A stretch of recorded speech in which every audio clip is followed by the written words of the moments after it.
नमस्कार दोस्तों, स्वागत है आपका हमारे इस चैनल धूप धुनु जी आरती में। दोस्तों, आषाढ़ गुप्त नवरात्रि जो है वो आने ही वाले हैं और आषाढ़ गुप्त नवरात्रि में आप सभी लोग जानते हैं कि माँ की कई तरह से अलग अलग तरीके से पूजन किए जाते हैं। इसे साधना के पूजन भी कहा जाता है। आराधना तो वैसे हम माँ की इसमें करते ही हैं, पर इसे साधना के पूजन भी कहे जाते। तो इसके कुछ अपने कुल परंपरा बोल सकते या फिर अपने कुछ पूजा के पद्धति होते हैं। हर किसी के अपने अपने, ये किसी के व्यक्तिगत भी हो सकते हैं। और उसके साथ साथ जैसे साधारण तौर पे आराधना आदि, सेवा आदि वो तो चलता ही रहता है। माँ की तो नवरात्रि है, उस समय तो विशेष रूप से करते ही हैं। और कई लोग जो कि जिनके दीक्षा आदि है या फिर जिन्हें जो है गुरु का निर्देश है, वो जो है दश महाविद्या आदि के पूजन भी करते हैं।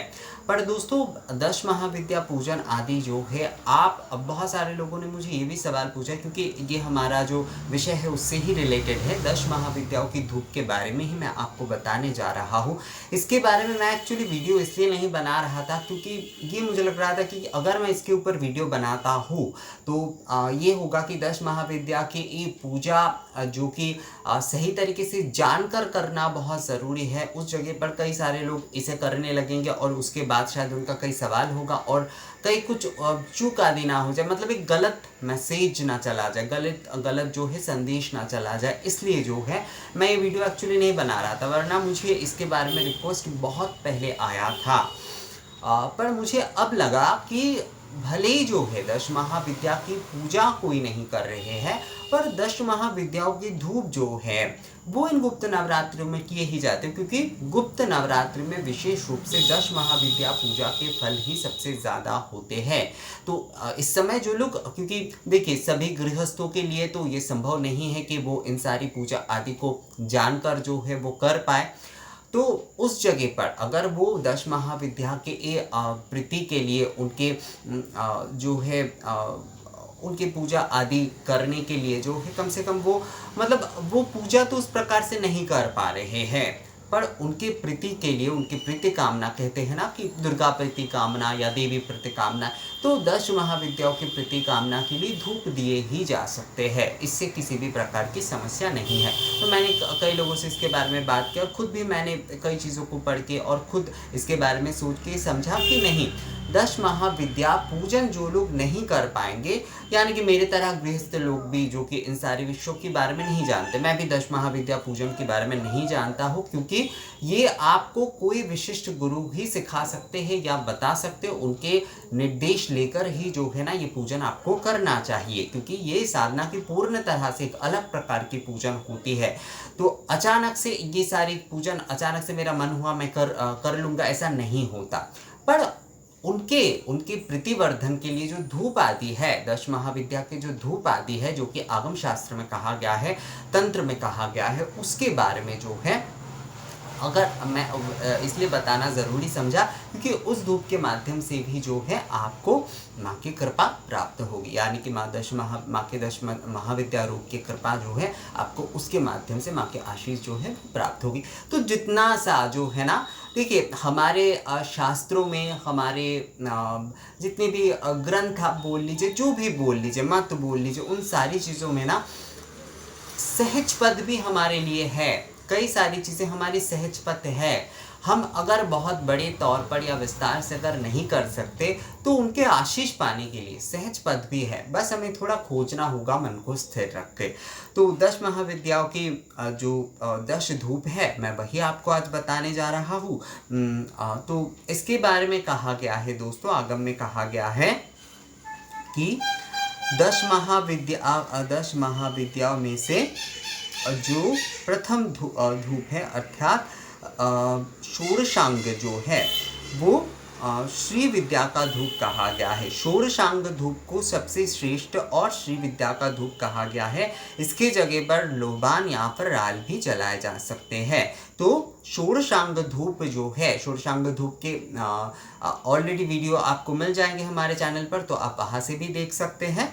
तो षोडशांग जो है वो श्री विद्या का धूप कहा गया है और इसकी जगह पर लोबान और राल आदि भी जलाए जा सकते हैं। राल हमेशा जो है वो पीले वाले राल ही होना चाहिए, जो कि सुर धूप है, वही आपको जलाना चाहिए। तो ये हो गया पहला धूप। इसके बाद जो है काली विद्या में, काली विद्या मतलब ये काली कुल के बारे में कहा गया है दोस्तों। तो काली विद्या में अगरु एवं दशांग धूप चढ़ता है, अगरु एवं दशांग धूप चढ़ता है। तो अगरु या फिर दशांग धूप, एक्चुअली ये जो षोडशांग धूप, दशांग धूप, ये सारे धूप अगर आप करते हैं ना तो आपको वैसे ही जो है सारे धूपों का मतलब सारे धूपों का फल आपको मिल जाता है दोस्तों। अगर आप दशांग धूप, षोडशांग धूप करते हैं हर माँ की किसी भी पूजा में, तो उससे आपकी माँ की सभी रूपों की कृपा आदि मिल जाते। पर ये थोड़ा विशेष रूप से उल्लेख है, तो मुझे लगा कि आप लोगों को एक बात बता देते हैं। तारा विद्या की विधि में अष्टदशांग एवं श्रीखंड धूप होता है। श्रीखंड जो है वो बेल फलानी धूप होता है, और जो बेल फल, श्रीखंड जो कहा जाता है, श्रीफल जो होता है वो बेल फल होता है। तो श्रीखंड जो होता है मतलब बेल फल के जो खंड होते हैं उसके धूप आप कर सकते हैं। वैसे चंदन को भी जो है श्रीखंड कहा जाता है। तो आप चंदन और बिल्ल फल धूप मैंने दुर्गा भक्ति तरंगिनी में आप लोगों को पढ़ के सुना कि बिल्ल फल धूप माँ को बहुत प्रिय है। तो तारा विद्या की विधि में अष्टदशांग एवं जो है श्रीखंड धूप होता है। छिन्नमस्ता विद्या के उपचार में जो है छिन्नमस्ता विद्या के उपचार में पंचांग एवं गुग्गुल धूप होता है। काला अगरु पीतसार ब्रह्मास्त्र मंत्र का धूप होता है। राल एवं अगरु मातंगी देवी के धूप कहा गया है। कस्तूरी एवं कपूर तथा अष्टगंध भैरवी देवी की पूजा में प्रयुक्त होने वाला धूप है। नख एवं शिलाजित भुवनेश्वरी के पूजन में के लिए श्रेष्ठ धूप कहा गया है। कमला देवी के मंत्र में श्रीखंड का धूप होता है। लाक्षागुड़ सिद्ध विद्या धूमावती देवी का धूप होता है। तो ये भगवान शिव जो है वो माता पार्वती को बोल रहे। देखिए कितनी सुंदर है ना ये सारे विषय, कि माँ को खुद जो है भगवान शिव जो है इसके व्याख्यान दे रहे हैं कि 10 महाविद्याओं की जो विद्या कुल है या फिर हर विद्या के लिए जो है किस प्रकार की धूप होनी चाहिए उसके बारे में जो है बता रहे हैं। भगवान शिव जो है वो स्वयं बता रहे हैं माता पार्वती को। तो ये कितनी सुंदर लगती है मुझे ना, यही विषय सबसे अच्छा लगता है। मैं बहुत बार आप लोगों को कह भी चुका हूँ इसके बारे में, तो मैं फिर से एक बार पढ़ता हूँ दोस्तों। श्रीखंड के बारे में आप में से कई लोगों ने मुझे बार बार कहा था। तो श्रीखंड जो है, श्रीफल के खंड को भी श्रीखंड कहा जाता है, यानी कि बिल्ल फलानी धूप जो होता है, चंदन को भी जो है वो श्रीखंड कहा जाता है। ये विषय जो है कंफ्यूजन मत रखिएगा, पर बिल्ल फलानी धूप जो है वो श्रेष्ठ धूप होता है देवी पूजन के लिए। उसके साथ चंदन अगर आप इस्तेमाल करते तो बहुत ही अच्छा होता है। तो मैं फिर से एक बार पढ़ता हूँ। षोडशांग जो है वो श्री विद्या की धूप होती है, उसके साथ विकल्प के रूप में लोबान या फिर राल जो है आप इस्तेमाल कर सकते हैं। काली विद्या यानी काली कुल विद्या में जो है अगरु एवं दशांग धूप चढ़ता है। तारा विद्या की विधि में अष्टदशांग एवं श्रीखंड धूप होता है। छिन्नमस्ता विद्या के उपचार में हे देवी पंचांग एवं गुग्गुल धूप होता है। काला अगरु पीतसार ब्रह्मास्त्र मंत्र का धूप होता है। राल एवं अगरु मातंगी देवी के धूप कहा गया है। कस्तूरी एवं कपूर तथा अष्टगंधा भैरवी देवी की पूजा में प्रयुक्त होता है। नख एवं शिलाजित भुवनेश्वरी देवी के पूजन के लिए इस्तेमाल होने भुवनेश्वरी देवी के पूजन के लिए सबसे श्रेष्ठ धूप कहा गया है। कमला देवी के मंत्र में श्रीखंड का धूप होता है। लाक्षा गुड़ सिद्ध विद्या धूमावती देवी का धूप होता है। तो इस प्रकार से जो है 10 महाविद्या की 10 कुल के लिए जो है अलग अलग प्रकार के मतलब हर कुल के 10 महाविद्याओं के ना अलग अलग कुल होते हैं। वैसे इसमें से जो श्री विद्या कुल और काली विद्या ही जो है अभी जो है आपको ज़्यादातर मिलेगा। काली विद्या पूरब की तरफ आपको ज़्यादा मिलेगा, जो कि माँ काली के जो कई लोग काली घराना बोलते हैं इसे, ये एक्चुअली काली विद्या कहा जाता है। माँ काली की विद्या महाकाली विद्या या फिर माँ काली विद्या जो है, और श्री विद्या दक्षिण में ज़्यादा जो है उनके प्रचलन है। तो श्री विद्या और काली विद्या, कई लोग कहते हैं कि श्री विद्या ही जो है वो पूरब की काली विद्या है।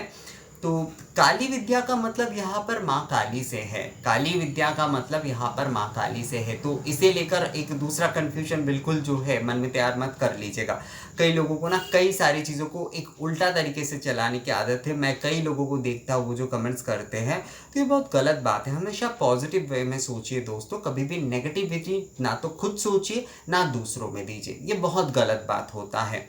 तो ये जो है श्री विद्या, काली विद्या, छिन्नमस्ता विद्या, हर किसी विद्या के जो है ना अलग अलग धूप होते हैं।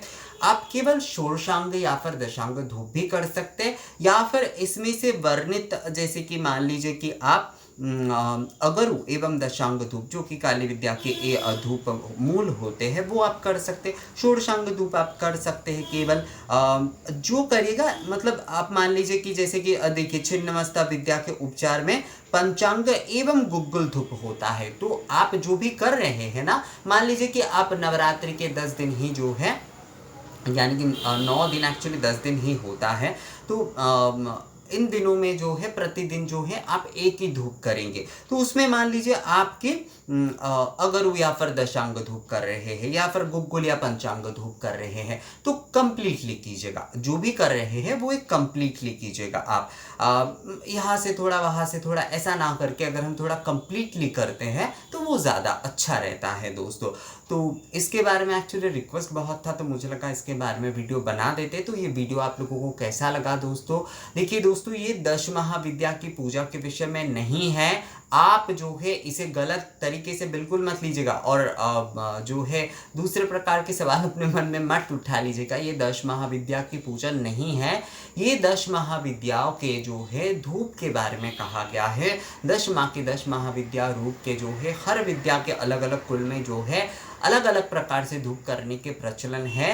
तो आप जो है उन धूपों से जो है गुप्त नवरात्रि के आषाढ़ गुप्त नवरात्रि में माँ की पूजन अर्चन आदि कर सकते। धूप जो है उनकी धूप आरती आदि या फिर धूप निवेदन आदि आप इसके माध्यम से कर सकते हैं। इससे भी जो है आप महाविद्या की पूजा नहीं कर पा रहे, धूप आदि करने से, माँ के प्रिय इस प्रकार की धूप आदि करने से भी जो है माँ के 10 विद्या रूप के आशीष आपको मिलेंगे। पर ये बिल्कुल भी 10 महाविद्या पूजन नहीं है।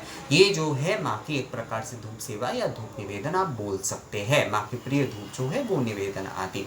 तो इसे जो है लेकर दूसरा कंफ्यूजन बिल्कुल मत रखिएगा। ये केवल मात्र धूप के विषय में, ये 10 महाविद्या पूजन के विषय में नहीं है।